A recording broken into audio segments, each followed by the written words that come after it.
Alright, welcome back to the finals of the Trainer Shed edition, 10th edition. It's Yes, not 10th edition. yes, yes, it's 10th edition.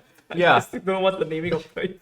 right. Yeah. So now we have Daanvir versus Kiat. Yep. Both of these guys have appeared on stream quite a few times today already. Yeah. So we'll just briefly talk through their team again. Daanvir is Ogapon Halflame, Urshifu Dark, Rillaboom, Fluttermane, Regidrago, Fari Giraffe. Yep. Inket, we saw his team just now as well, but he's running the Iron Crown in DD, Incineroar, Urshifu Rapid Strike, Chien-Pao as well as the Fluttermane. Any notable, interesting techs we see on each teams? Yeah, so in terms of Daanvir's team, I noticed that Regidrago obviously is a very standout Pokemon. If Regidrago gets going and he has proper redirection support, it can actually do a lot of damage. In terms of speed control, you have Fluttermane with Icy Wind and Fari Giraffe with Trick Room. I think Inket's team, I think we highlighted this in the previous round as well, but the Terra Ground on the Iron Crown is very interesting. I think he was mentioning that with Terra Blast Ground, he'll be able to hit everything, at least in neutral damage. So I think that was the choice that he made. Also, I think Lash Out on the Chien-Pao, I think being himself running the Psychic Terrain, I think Lash Out is the choice. Yeah, exactly, because you don't want to be running Sucker Punch on that. But he does run Sucker Punch as well. So he does. Yeah, so he just in case. He dropped the secret Sword. And that is actually quite strange because I did think that fighting is actually a pretty good typing for this meta game. That's mainly because Incineroar is almost everywhere. But I guess you opt for some form of stability. Lash Out is a very strong dark type move itself. Yeah, and I think looking at this, there will be plenty of options in terms of getting boosted and for Lash Out to work. I think looking back at the whole day itself, right, it's interesting that we didn't see a lot of Incineroars. I think on stream we didn't see a lot of Incineroars. Yeah, there's also a bit of instant fatigue. Come on, it's only second week of Regulation F. I think many of our friends who have joined us in the past years will remember Incineroar for its swapping in and out madness. And of course, with Indeedee around, Incin is actually pretty hard to play with because Incineroar brings Fake Out as one of its primary means of control, right? Yeah. And I guess now that we're talking about Indeedee, Daanvir does have Rillaboom. So for Rillaboom, Daanvir doesn't have it. Daanvir has Rillaboom. This is incorrect. We'll remind everyone that Daanvir has Rillaboom and Ogapon actually carries Grassy Glide instead of the usual Horn Leech. So this Chien-Pao that's wrong, is it? Yes, he doesn't have Chien-Pao. Yeah. So we see Inket right off the bat going off with the Indeedee as well as the Iron Crown, where Daanvir responds with a Fluttermane as well as a Ogapon Halflame. Yes. Okay, so this is obviously a very offensive lead, and one of the first things that Inket will have to figure out is whether Daanvir has Rillaboom at the back, because removing the terrain stops. It doesn't stop expanding force, but it limits the power severely. Because you're adding the special attack boost, the psychic stab, psychic terrain, as well as the double target, and you can remove many of them. The damage stacking from that. So Rillaboom swapping in is almost a given, and by swapping the terrain also, Rillaboom can then fake out easily. Yeah, I think Inket's thought process is probably going to be on similar lines. It's just that how does it conserve the DD, right? So retreating out at this point of time to just conserve the DD so that in case the Rillaboom comes out, I think that's definitely an option as well. So I think like you said, I think we can expect the Rillaboom coming in right here, switching the terrain off, preventing the side spam. Spam, from actually happening. Yeah, so I think viewers may want to know why Fluttermane actually swapped out. It's not just because Tachyon Cutter is a very powerful move that can kill a Fluttermane. More importantly, Daanvir's Fluttermane does not have a ghost type attack. It does not have Shadow Ball, so it's not able to respond or deal heavy damage to Iron Crown. Daanvir's Fluttermane has Thunderbolt, Icy Wind, Moonblast, and Protect. Yeah, but I actually really like the switch from Inket here, right? He did preserve the Indeedee as we expected. Yes. And at the same time, he brought in a defensive Maul, which is in the name of Incineroar. Kind of like putting on intimidates on both of the physical attackers of Daanvir's side. So even if he's not able to guess correctly which of Daanvir's Pokemon will swap out for Rillaboom, by putting Incin on the field the same turn Rillaboom comes in, it really adds a lot of pressure onto the field. Right. I think it's taking he took the IV culture fairly well as well. So I think now the situation is Daanvir is kind of I won't say pin, but in the sense that he might be in for a war of pain with the once the Indeedee comes in and the side spam Exactly. actually happens, right? And if Insane is able to get rid of Rillaboom, So I thought that was a bit of a wasted opportunity because you see Ogerpon's Ivy Cudgel, even though it's at +1, it gets +1 from the Terra. It went into Insane instead. Of course, Insane's Intimidate would have cut it back down to 0. It could have gone into Iron Crown. That would have dealt sizably more damage. But that's where Inkit's play came shine through when he protected the Iron Crown as well. So he expected the Ivy Cudgel, but he wasn't sure which side is the Right, let's go protect. And I think that's a pretty fair fight. And as expected, we see the Indeedee coming in here. So we're gonna expect a lot of this swapping in and out. And of course, when Incineroar comes and goes, the Intimidate does take effect very strongly. And alright, we see the Terra ground coming out on the Iron Crown. That's a very interesting turn to Terra. Why do you think that happens? He's going to Terra Blast. Terra Blast Ogerpon. So Ogerpon responds with a spiky shield. So Ogerpon, of course, in the half lane form, is actually much more offensive. It has +1 attack when it appears on the field in its Terra form. And I think most Ogerpon Fire would actually run more offensive stats. Okay, so that was a very powerful Wood Hammer. That was He's not even holding Miracle Seed, he's holding Assault Vest. But I think but of course it's Terra Ground, so probably expecting the Terra Ground. So that was a good call from Daanvir.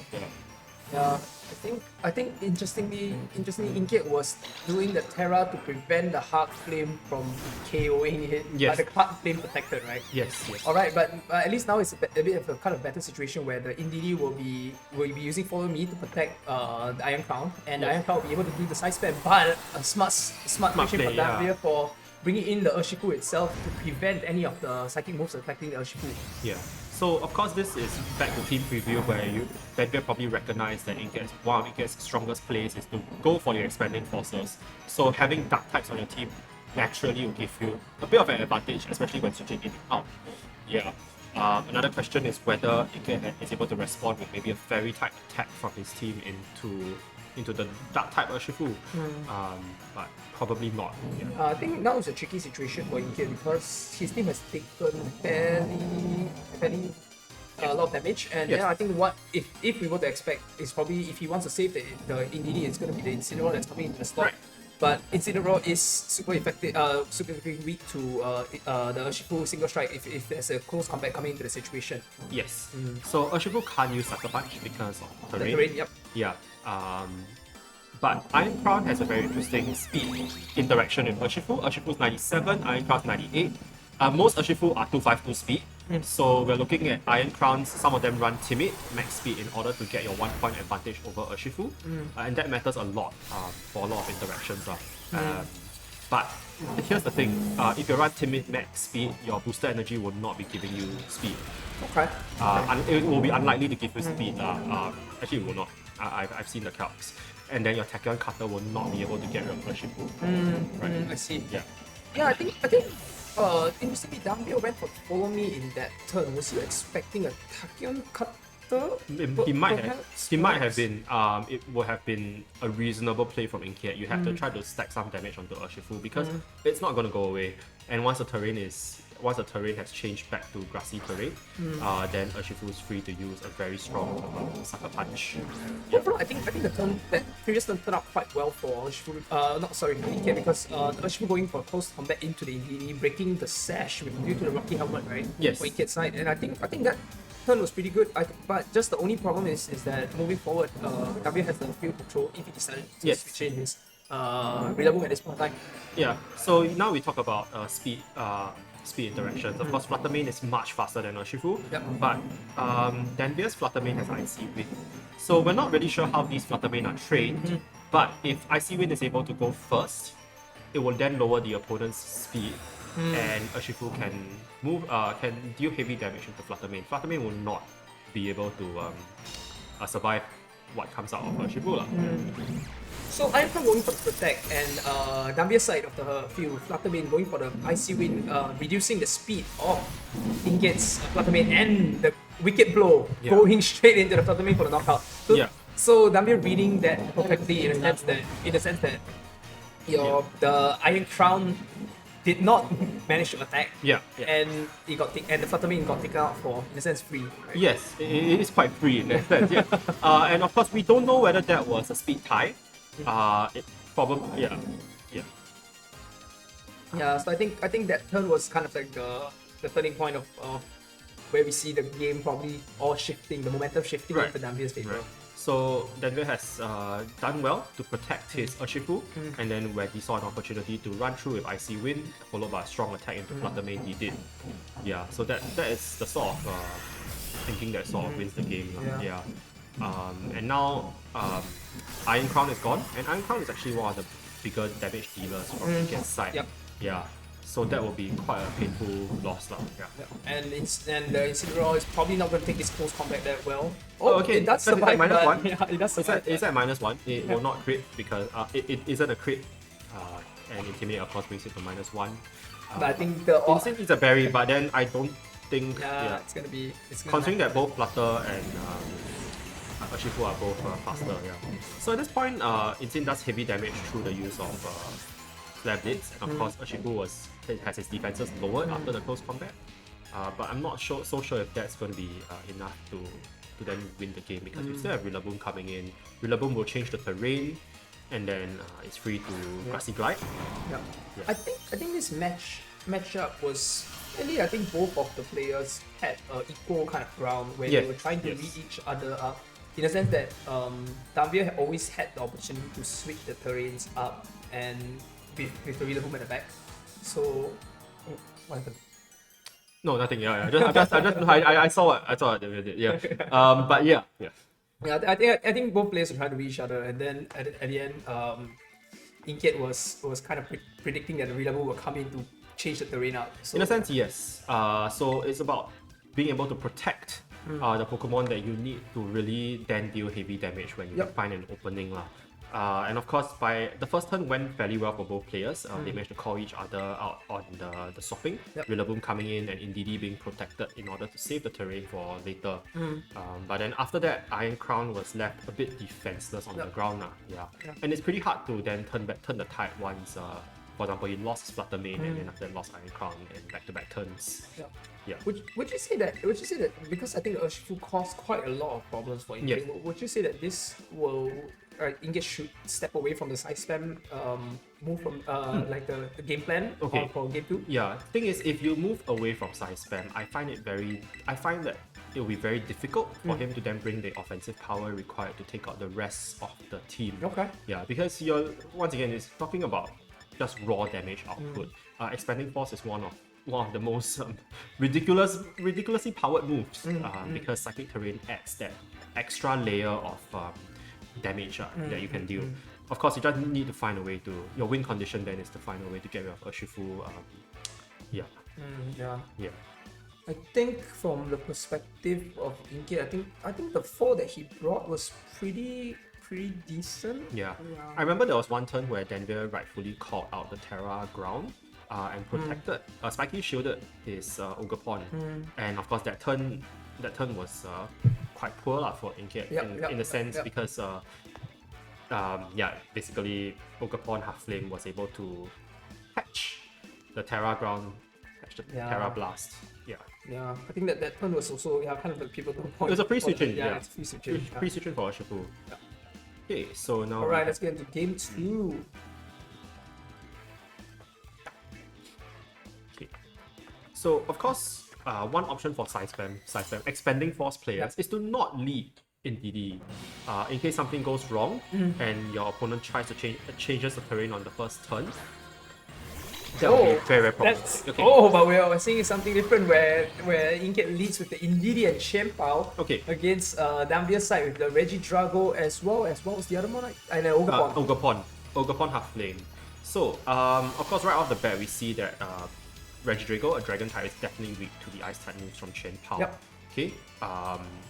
And it can swap away, but also Ogerpon does have Follow Me, and Ogerpon wouldn't mind taking an Icicle Crash, right? And of course, if it does that, then Indeedee is not going to do much damage in return, and Regidrago is free to use Dragon Energy. And that's something that Inget needs to look out for. How is he going to prevent that dragon energy from getting out? Yeah, I think If that's Danvir's play, yeah. Yeah, I think this is it's a very particular, it's very weird situation for Daanvir because the Champa does threaten the KO on the Regidrago, which is Yes. the hottest thing on the field, right? Yes. And with the Indeedee protecting it. Oh, but Inget not feeling it. He retreated his Chimpao and brought in the Incineroar. Incineroar, yes. Okay, So yeah. Incineroar is bulky. Unlike Qianpao, Incineroar should not go down in one hit. But we shall see. Dragon Fang Regidrago, but he also swaps out. Yeah, I think that was because of the Chimpao. That was reaction to the Chimpao threatening the kind of the Regidrago stop. Yes, and it's a good option for him to then try to remove the terrain, puts it to a much better terrain for his purposes. Yeah, and now Rillaboom's on the field. Rillaboom, of course, is a faster fake outer than Incineroar. And now we're seeing the Terrastal fire on Terrafire, on the Ogabon. So it's technically it goes back to neutral. Back to neutral. Yes. Yeah. And it's interesting to see which target it's actually going into. Yeah. Yeah. Okay, so Oh. Inget responds by terrestrializing the Indeedee. Indeedee. Okay. So Indeedee, I would say that one of the more common terrestrials is Fairy. Fairy type Indeedee will be able to survive dark type attacks. Very common dark type attacks from Qianpao, one of Indeedee's most hated foes. King Gambit, another one. And of course, powerful dark type attacks can take out Indeedee in one hit, so Fairy is a very, very strong option. Now, expecting the Trick Room here. Yeah, I think that turned out quite well, or I won't say It's very neutral right. actually. Inget went to cover for both options where because he didn't went in to hit the Regidrago. Yes. And at the same time, if the Regidrago did stay in, maximum damage would be dealt to his team. So I think that's why he did the Terra Fairy at that point of time to kind of mitigate the worst case scenario in a sense. Right. Yeah. So now, of course, Incineroar has the faster fake out compared to Rillaboom. And of course, even if it doesn't want to fake out, it can threaten with maybe Flare Blitz into Rillaboom's slot. Okay. Now, interesting thing to note that now that Trick Room is set up, Regidrago, which naturally has 80 base speed, would be slower than Fluttermane, the Urshifu on Inget's team, and maybe Iron Crown. Yep. So we're seeing if actually this is the best option. Find a way to get Regidrago in. It shrugs off the Flare Blitz quite easily. Incineroar still takes some recall damage. Psychic going into the Regidrago slot as well. Okay. It goes to 40%, I guess. Yeah, it's about 40% health, just slightly below. Yeah.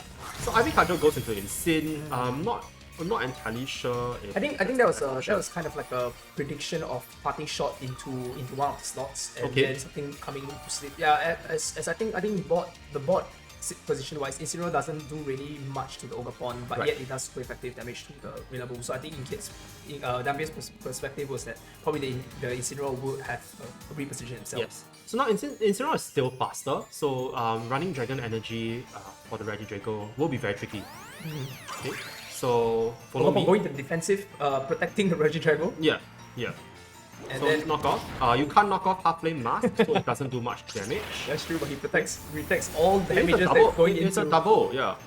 Okay, so Regidrago goes for one of the most powerful Drago meters in the game, Dragon Fang. And Incineroar is taken out. Yeah. Right So here. with Incineroar taken out, Regidrago has a bit of a much better time. Yeah. Let's see what Inget brings out next. Yeah, I think this we so far for Inkit side we saw the Indeedee, we saw the Incineroar, and we saw the Qianpao. Yeah, so Qianpao has Sucker Punch. It will be something that Daanvir has to consider very strongly, because if Regidrago is to get a bit more damage, his Dragon Energy will not be doing much anyway since it's at -2. He can opt to swap out Regidrago, and that's something that Inget will want to cover for. Yeah, because if it's at -2, unless it crits, it's pretty much a sitting duck. Yeah. At this point in time, would you think that Inkit will want to bring back his Indeedee if there was the Iron Crown and back? Yeah, I think he has to find a way to save the Indeedee. It's really tricky because previously Urshifu Dark was the one that gave him a lot of trouble, right? And Daanvir has not really revealed to him that Urshifu Dark may or may not be in play. Yeah. Indeed going for the follow me, so expecting all the priority or dragon moves, and it will be all be redirected to the Indeedee. Oh, is that not a Is it not a crit? It's not a crit, it's not a crit. It's Draco Meteor. Draco Meteor can mid. Oh, it goes into Indeedee, a fairy type. Icicle Crash. So Icicle Crash should comfortably take out. Especially after you factor in Sword of Ruin. Yeah, So there goes the Regidrago. Yeah, but -2 Regidrago, Yeah. right? Like now it feels like was that the correct target or not? Is the is the tricky, and it's possible one. because Daanvir just wants to get in a Pokemon for free. In the sense, for free. Yeah. So he was willing to sacrifice the Regidrago. Yeah. Yeah, And but I now, think the targeting was a bit difficult because now under Trick Room, the one that threatens you the most is going to be the Ogapon because the Ogapon moves faster than the Chien-Pao itself. yes, exactly. Yeah. So of course, Chien-Pao can still rely on Sucker Punch. Not sure if I don't think Sucker Punch is able to take out Ogapon at this range. It really depends on how the Ogapon is trained. And of course, many Ogapon, especially the Follow Me variants of Ogapon, will want to be much more defensive. Yeah. Looking at how Indian is playing,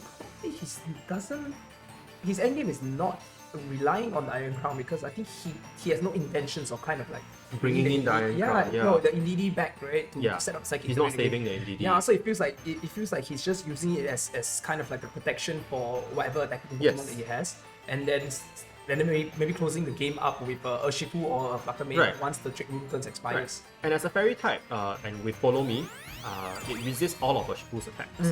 Right? So it might actually survive both attacks. But I mean, no, with this health, with this sorry, health, I misread the health. So yeah. And of course, Ogapon will still take some Rocky Helmet damage. It might now be in the range of a good Sucker Punch. Okay, but then of course, Wicked Blow will go straight into Chien-Pao.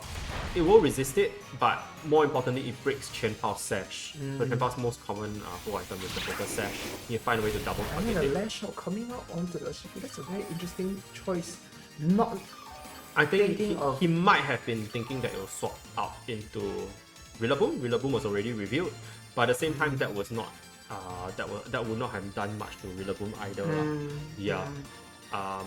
Now, I think this is a very particular situation because probably Inkiat has probably all the pieces he needs to potentially close the game. He can still close the game because right now the previous game Daanvir used Fluttermane to great effect, use Icy Wind in order to get Urshifu to threaten the Fluttermane with a one-hit KO, right? But now there's no, in a sense, speed control. So both of Inkiat's guys, 135 speed, very fast. Urshifu would not be able to respond to that. So Sucker Punch fails. Urshifu in return has Sucker Punch. Fluttermane does. Many Fluttermane are able to survive Sucker Punch. It would be crazy to not EV your Sucker Punch, to not train your Fluttermane to get rid of that to not be taken up by that. But in this situation, this last one is going to be the Rillaboom. Yeah, so he preserves his Rillaboom for when Grassy Terrain expired so that he can reset the terrain. This is pretty important because Ogapon has a priority move in Grassy Glide. Rillaboom itself also has Grassy Glide.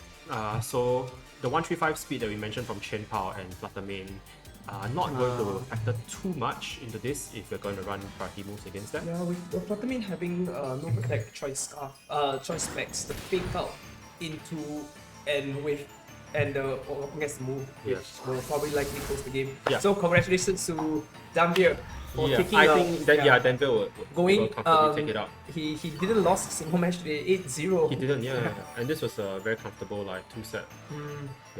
So Wood Hammer and followed by a very strong Ivy Cudgel.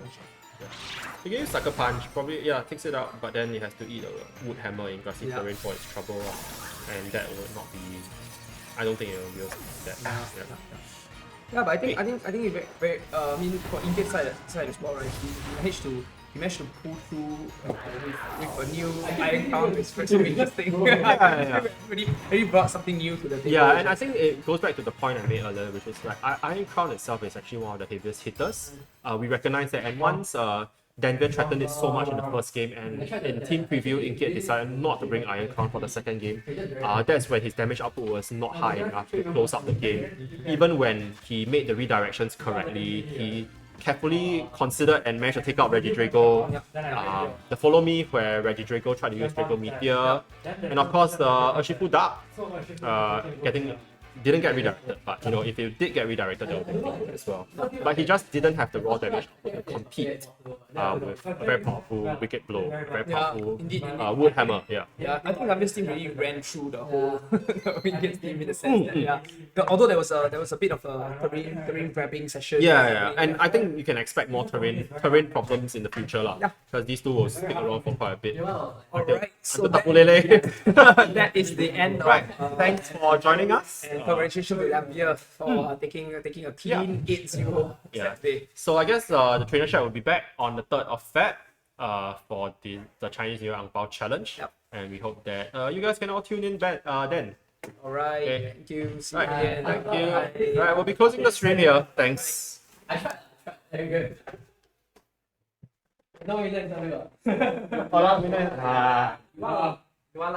Then how can I post anything on Twitter? I cannot post my interview. I will